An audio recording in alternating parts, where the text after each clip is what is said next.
so far?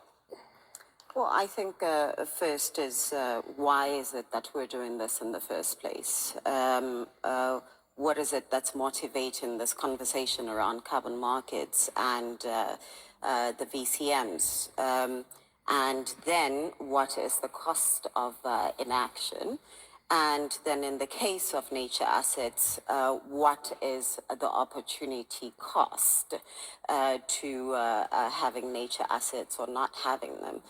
And I feel like quite often the conversation on VCMs, as it should, because we're talking about capital markets, solely focuses on the financial instruments and how companies relate to the financial instruments themselves, without thinking about the fact that we started this for people and planet. And if we're not dealing with the issue of people while we're trying to solve for planet, then we are failing the equation altogether. And as it stands, we have seen an incredible flow of climate finance. We've seen an exponential growth of climate finance, and in particular, within the carbon market space, over 800 billion in compliance markets, over $2 billion in VCM in 2022, and less than 3% of that has gone to the continent.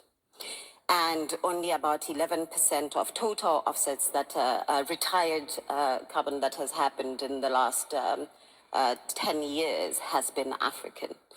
And yet, what we know is that the continent is a custodian of 25% of all nature assets that are providing the largest carbon sink in the world.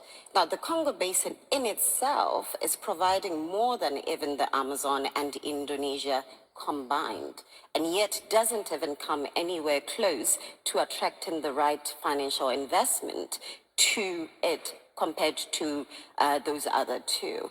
Now, even within the continent, when we're looking at the flow of carbon finance or green finance, the Congo Basin in itself, I'm just going to focus on this little area because I think that's where the real failure of the VCM is in dealing with nature assets.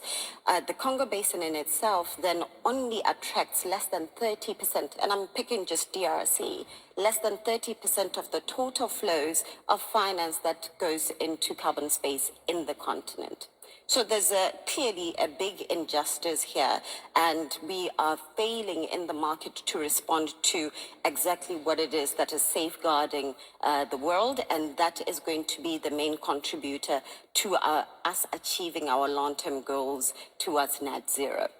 And so we have to think, often the issue of additionality is brought up on. So my challenge even to VCM and VVBs is usually, so you would rather we cut down the Congo Basin then start to replant for us to have real value. There's a market failure here. If we do not see real commercial value of a standing asset, because the opportunity cost of the Congo Basin, we know it. There's oil underneath the Congo Basin. So if we fail for the market to meet the commercial value, to unlock real value for the Congo Basin, then the countries will be forced to go into oil that the market knows the commercial value for and is responsive to the commercial value. But that's not what we want when we talk to net zero and delivering on net zero. So we have to really rethink our methodologies when it comes to standing nature assets, forests, old growth forests, peatlands and the mangroves, and really make sure that the instruments we're working with are responsive to that. I know there's a big issue around REDD+ credits, and Vera has issued new standards that they'll be working with and so forth.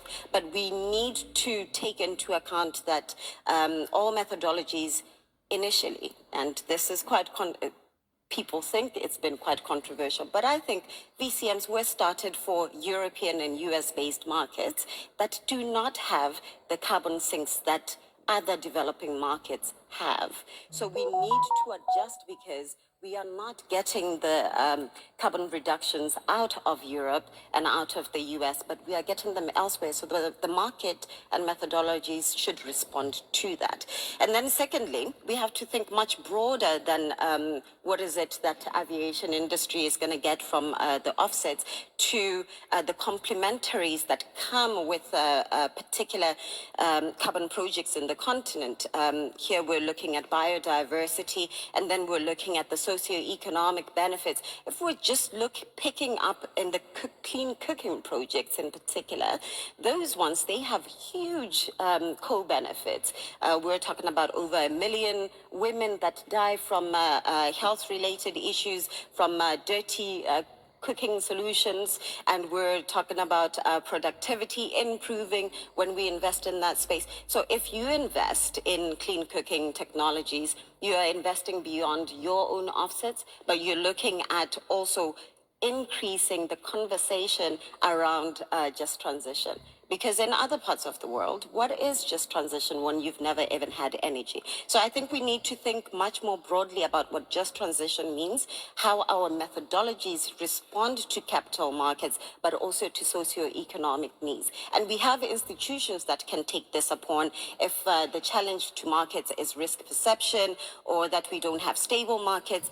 AFC was speaking earlier. They have good credit rating, the AFDB, Afrexim, and are thinking about how you can also use carbon markets to act as guarantees and climate debt swaps to unlock more financing to drive development in the continent and beyond.